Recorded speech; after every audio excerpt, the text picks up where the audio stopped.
Generally, it's innovative and brilliant and creative and one of a real jewel in the crown of Nottingham, I personally feel.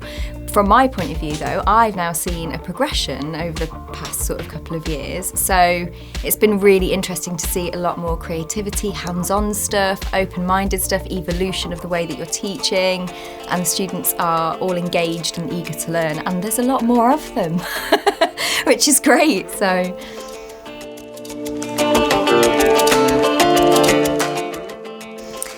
for the past 2 weeks, so last week and this week, a group of students were selected to work on an actual piece of art, and they came up with, we had a brief, and they came up with a concept and in response to that brief, and I've just been guiding them through creating this canvas, and on Friday it will be unveiled.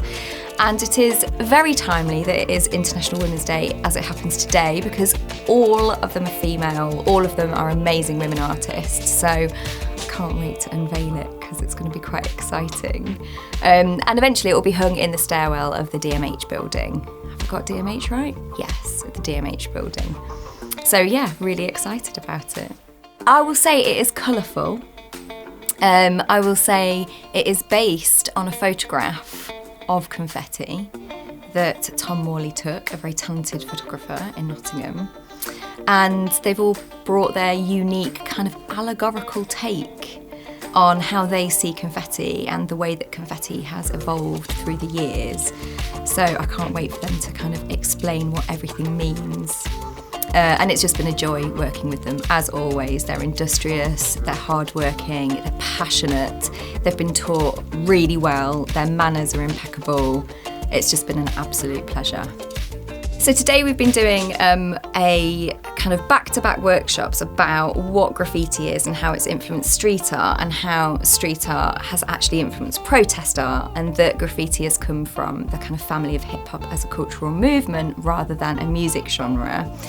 And so I teach them all about the foundations of street art being graffiti, and then we get to design our own tag in books that they get to take away, black books, and then also put tags on stickers that they get to take away. So it's been actually a really good practical session of them thinking about how to develop a tag with 3 letters, how to use minimal colours, and understanding the foundation of graffiti, that it is born out of struggle, and speaking truth to power. What's your tag? I don't have one. I'm a legal painter, not an illegal painter.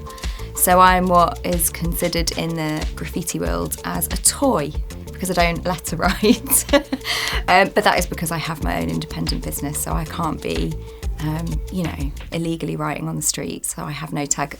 And when I do a piece of sanctioned art, I have a stencil that says Emily Catherine Illustration, and I literally sign it like that.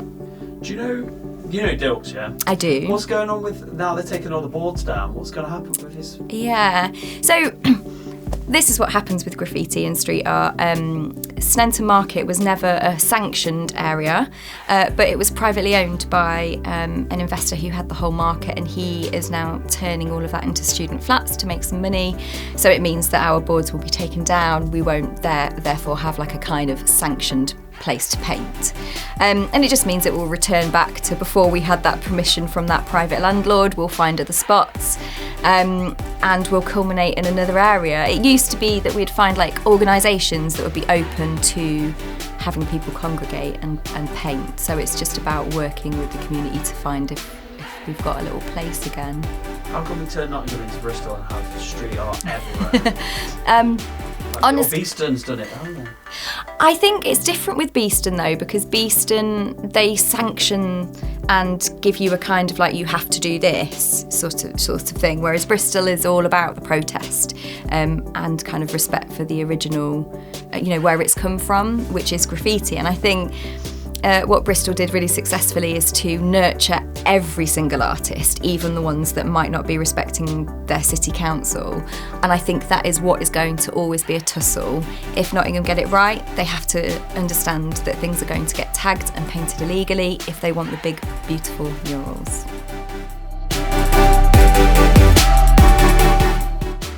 I think Industry Week is incredibly well planned out.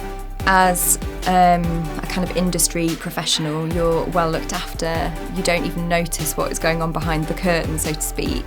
But for the students, it's absolutely integral to get a genuine idea of what it is like working within industries, or even just working in the workplace. You've got to remember, a lot of people haven't had kind of professional jobs.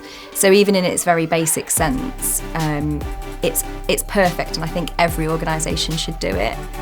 The kids get so much out of it. They really are hungry to kind of learn.